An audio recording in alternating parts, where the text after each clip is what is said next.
from St. Louis Public Radio.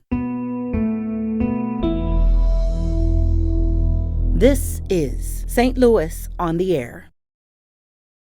I'm in the stage of not just wanting to burn myself out and make a product for someone else. I want to work with the community.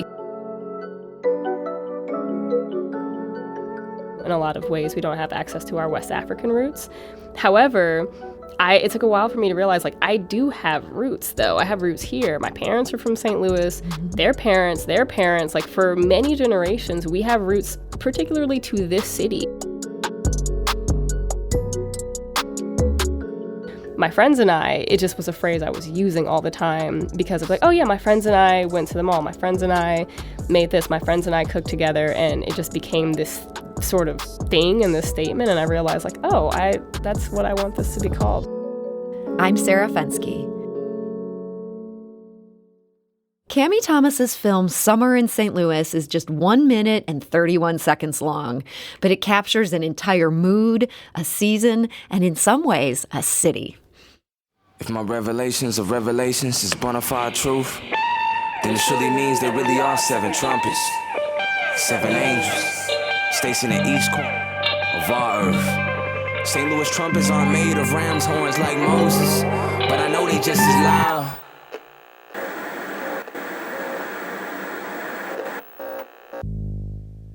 And I know you heard us, and I know they've always heard us. When the first trumpet sounded in the streets, our shoulders became the ox that hoist loads twice this weight. Pavement melted into the torrid grains of sand and wedged itself into the grooves of our sneakers. Whiter than the west side, with us or don't. But know that summer belongs to the ones who survived the heat with the heat. Tucked into the belt loops or prayed on knees of my grandmother's and yours. Beat the heat always meant other things in the summertime. Those pops in July made us jump differently because our hearts thumped to the rhythm of make it home safely, soundly. My friends went to sleep soundly. And that is the opening of Câmi Thomas's Summer in St. Louis, which captures the heat of the summer in this muggy city. It recently won Best Super Short Drama at the Berlin Flash Film Festival. And joining us today to tell us all about it is director Câmi Thomas. Câmi, welcome. Hi, thank you so much. So this film is so gripping. What was your original idea going into filming this? My original idea was just to capture what I was feeling. I really wanted to archive the way that the summer felt. My friends and I and a lot of other creatives in the city, we really started to feel summer in St. Louis of 2021 is going to go down in history for us locally. I mean, just so much change in the world and in the city and in the country mixed with sort of the creative renaissance that happened this summer. And I really wanted a way to archive that for myself and then share it with people.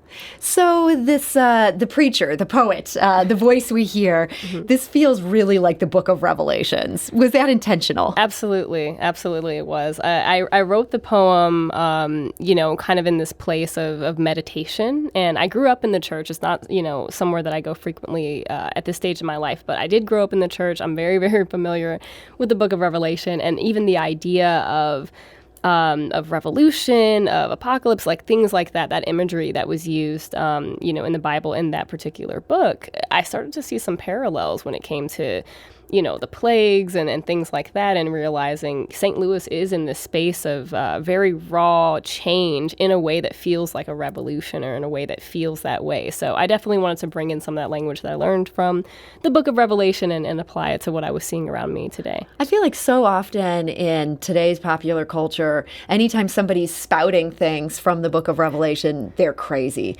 But this guy doesn't seem crazy. Do you think we're at the point now where the apocalypse, this doesn't feel like the purview of somebody who's a religious nut? This feels like somebody who maybe has vision. I think so. I mean, the way I've experienced St. Louis and being who I am, being a Black, queer woman, being from North County, from the Ferguson-Florissant area, I mean, I have lived a life that's felt a lot like, in some ways, an apocalypse or a revolution pending, the brewing, the boiling over feeling that I've just grown very used to. I didn't realize for a long time that that's not necessarily common in other places. To have that level of tension. Exactly, to have that level of tension, exactly. So, for me, there were so many parallels directly from that book that sort of mirrored what I was actually feeling. So, and the guy reading it, Mohammed Mastermind, he's also who did the score. So while I wrote it, he narrated it, and it was just a good marriage between that, which was a lot of fun to do. Yeah, it really is. I mean, it's that rare film where it works just as well, just hearing the audio. I mean, Mastermind is so good at what he does. He's a mastermind, yeah. He's great.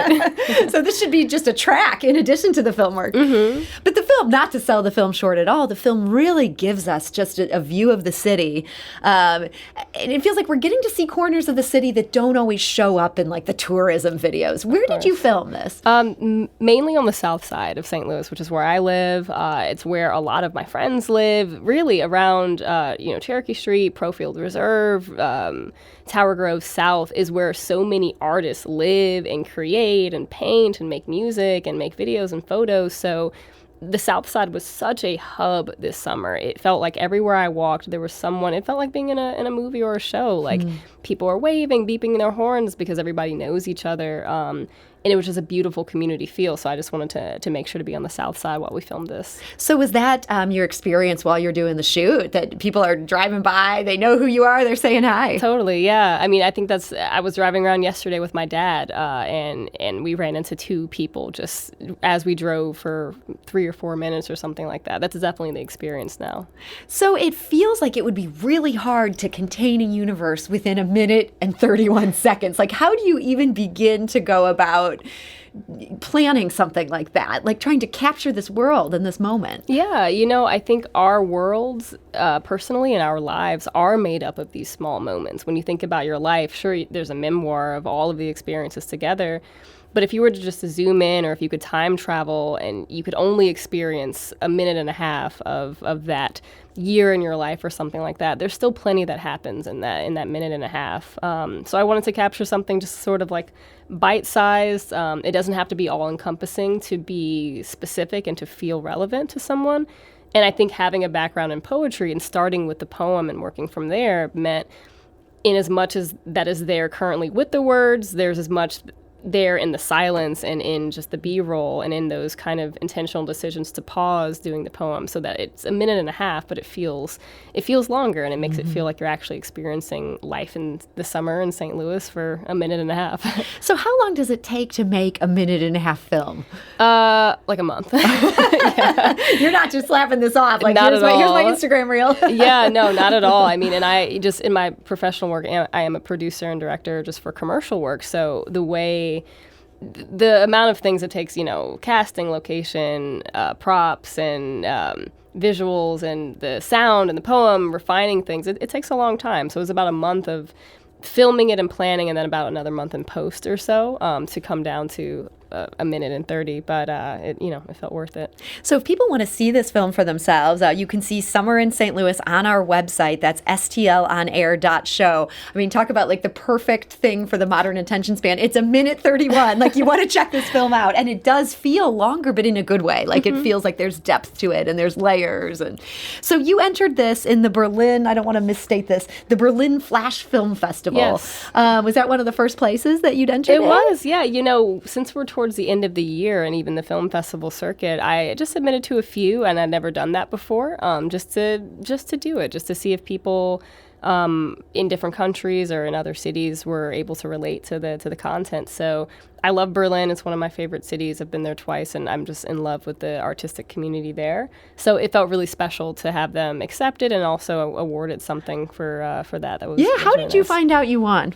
I found out just via an email. I think it was in the morning. I was still in bed, and I checked it, and I was on the phone with my girlfriend, and I sent it to her, and I was super pumped about it. So that was really, really nice, and even validating knowing people in St. Louis are obsessed with St. Louis and just with our baseball team and our food. Like, we love ourselves. But it's really special to know that it can translate elsewhere, and that people looked at this, looked at our city, looked at what we made, St. Louis kids made, and liked it enough to say, we're going to give an award to this. So that was really special. And will that open some doors for you now that you can say, like, I got this award from this film festival? Yeah, maybe so. If anything, it just feels nice on my heart, and we'll see where that goes as far as professionally. But, if anything else, it just makes me feel proud of what we made. We're talking to the filmmaker Câmi Thomas, who recently won an award from the Berlin Flash Film Festival for Best Super Short Drama. Accent on super short. Again, it's 1:31. I want to play the audio from another recent work that you did. This is a visual poem. This dropped in February of 2021. Maybe a different mood in the air at that point. It's before a lot of people were vaccinated. The people were not yet out on the streets. And this is called Morning Scuffle. You found that waking up in a state of fight didn't compare to the feeling of waking up and breathing life into yourself. Your warrior spirit is best exemplified by your fight for your own rest. The prioritization of peace over urgency is made obvious in the way your fists now clench and unravel, only as a form of release. In your own capable hands, in my hands and the hands of your homeland, you are divinely and profoundly protected. Your fight is my fight, and our fight is theirs, and in our own hands, we feel that access to our inner light is only an unclenched fist away. And that is Morning Scuffle by Câmi Thomas. That is, again, your poetry. That's my poetry, and that's my girlfriend's voice. That's great. So you didn't have to look far to find the voice artist. Absolutely, yeah. And so what was the thinking in this? Yeah, it's funny. I haven't heard that in months. I think that I wrote that when we were super snowed in on the South Side, and they don't clean the streets around Benton Park. They do not. They do not plow the streets in this city. I learned that, and I was like, "What's going on? When are they coming?" And I have a little coupe, and I couldn't go anywhere. But I had a new camera and I had a new lens, so I wanted to just do a lens test. But then from there, I would say like pretty in my feelings. I think being very snowed in, there's no sun, and I felt very, very cooped up and a little bit of alone. And I think I wrote this to sort of remind myself of the support system that I have and that we all have for each other. And I do have some workaholic tendencies, so even in that aspect, and I like that my girlfriend was the one who read it as someone who's always encouraging me to put the computer down for a second, maybe get some rest every once in a while, maybe get some sleep and things like that. So it was just everything that was on my mind. And a lot of people like to journal and different things, but I like poetry. That's sort of where I turn to. So that was the inspiration behind that piece. So there's a line from this poem: your warrior spirit is best exemplified by your fight for your own rest. I kind of loved that. You can't get the rest until you put all of your strength to work in carving out that space. Mm-hmm. It's interesting. Like with rest, it's the hardest thing for me to do. I have to fight myself to get rest.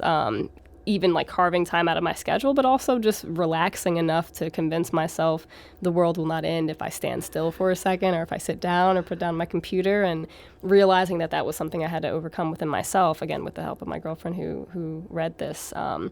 So yeah, I'm happy that you like that line. Yeah, I thought it was beautiful, and you are very busy. I think that's why this concept of rest is something that you have to almost grapple with. You don't take it for granted. Yeah, not at all. How do you balance these creative projects that you're doing for yourself or for your own vision versus work you're doing for somebody who's paying you to bring it into fruition? Yeah, that's a good question, and I'm still trying to figure out that ideal balance. The way that I've approached it, even up until the last few months, has just been to do it all, and not sleep, and just I'd have the mornings or the 9 to 5 kind of time to do client work, and then until 3 a.m. to do my own stuff and dedicate it to that. I mean, no wonder you're dreaming of rest. Right. Oh, absolutely. And a lot of, poetry and things and even ideas for things actually come in dreams, because I'm still, I feel like running through ideas in my head when I'm sleeping and things like that. But the way I balance it best is just recognizing I'm not going to be able to give my best to clients or even to myself if I'm not getting some rest, if I'm not letting that creative sort of clock reset every once in a while. So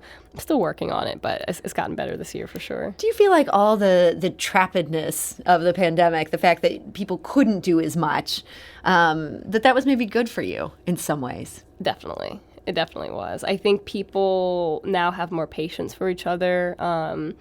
The idea of, even though we're working from home, it doesn't mean that means we're readily available and accessible 100% of the time. I think it definitely made people sit down and rest, and folks who never really meditated sort of, unintentionally went into a state of meditation. That drove a lot of us crazy, obviously, being in lockdown. But I definitely think it reset things. It allowed me the ability to work more remotely because we realized, a lot of this stuff we don't actually need to be in person to meet or, things like that. So it slowed up the pace a little bit, and I think that that's helped immensely.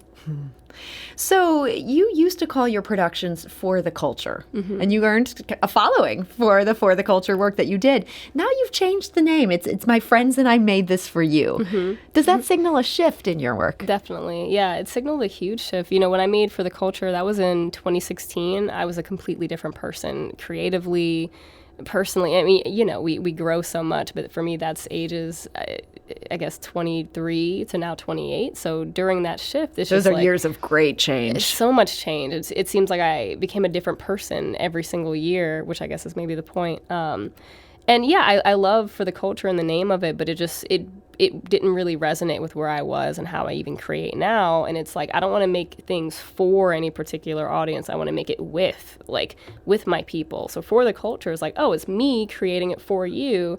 But I'm in this stage of not just wanting to burn myself out and make a product for someone else. I want to work with the community and be amongst the community and create alongside the community. So My Friends and I, it just was a phrase I was using all the time because of my friends and I went to the mall. My friends and I made this. My friends and I cooked together. And it just became this sort of thing in this statement. And I realized that's what I want this to be called. So it's My Friends and I, and then the audio tag of My Friends and I Made This For You in front of everything, just to show people you are also, if you choose to engage with this work, I'm talking about you too. You're also our friend. You're also part of the community. And it just feels right for right now. And how has it changed your work to have that more collaborative spirit going into it? Do you find, let's talk about Summer in St. Louis. Is that film a different film because of that mindset than it would have been if you were doing it 4 or 5 years ago? Yeah, definitely. I mean, where I was even writing from, the way I'm able to write poetry, I feel like me and my friends, or my friends and I, we joke that it feels like we're on Mars when we create. But when I was writing the poem, I wrote it all in one sitting, did not go back to edit it at any point, just said, let me just pour out and see what comes out. And that's the poem that came out. But I was not even able to access my own creativity in 2016 through 18 or 19. I had so many blockages, I think, just as a human being. So as I cleared those and just became a more open, communicative, love-flowing person, my creativity changed because of that. So that changed. The amount of people I bring into projects has changed. So even like you said, the piece itself, I listen to that all the time as if it's just a song. I mean, I guess a song that I wrote, but the way Mastermind approached that as a score, came from his heart, and then the poem came from my heart, and then the filming of it itself and the visuals came from Papa's heart, and then Jazzy, who edited it, that came from her heart. So you just have this loving byproduct of that, and that's something completely different than how I used to approach my work. So it just feels good. Hearing you talk about these various members of your team, it does just sound great. Like you and your friends are making amazing stuff because everybody's doing the thing that they're good at. But it seems like so many times if somebody really wants to take their art to the next level, they get this idea that they have to leave St. Louis. Is that something that's on your mind? And how do you deal with that, with the fact that you've got such good collaborators here? Yeah, no, I love St. Louis. My girlfriend and I, we've been doing long distance for the last 3 years. So we do have a place in LA, and we're, doing that because I love Miami. She loves here, but it's just nice to have a place that we can sort of build on our own. So a place that's yours collectively. Exactly, yeah. So because of that, I will be splitting my time more half and half, but I'm keeping my place here. My family's here. My roots are here. And, I've said before, and I'll keep it short, but there used to sort of be this idea when I was growing up within my own community, with the Black community, that we didn't have roots or access to our roots, because that's true in a lot of ways. We don't have access to our West African roots. However, it took a while for me to realize I do have roots, though. I have roots here. My parents are from St. Louis. Their parents.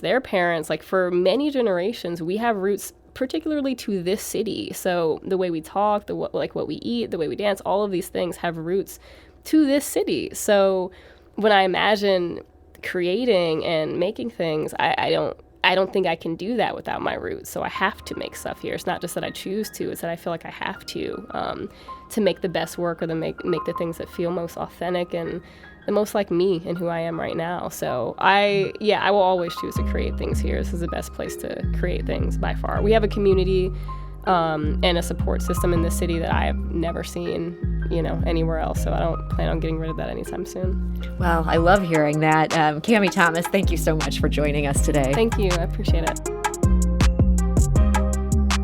This episode was produced by Emily Woodbury with audio engineering and podcast design by Aaron Dorr.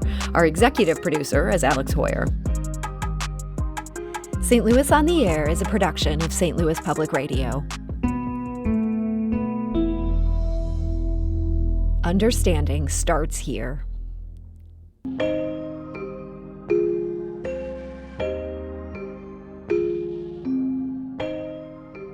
Do you find yourself regularly listening to episodes of St. Louis on the Air? Suggest us to a friend you think might enjoy our conversations. And leave us a review and rating on Apple Podcasts on the App Store. It's the simplest way to help people discover our show. Thanks. St. Louis Public Radio is a member-supported service of the University of Missouri, St. Louis.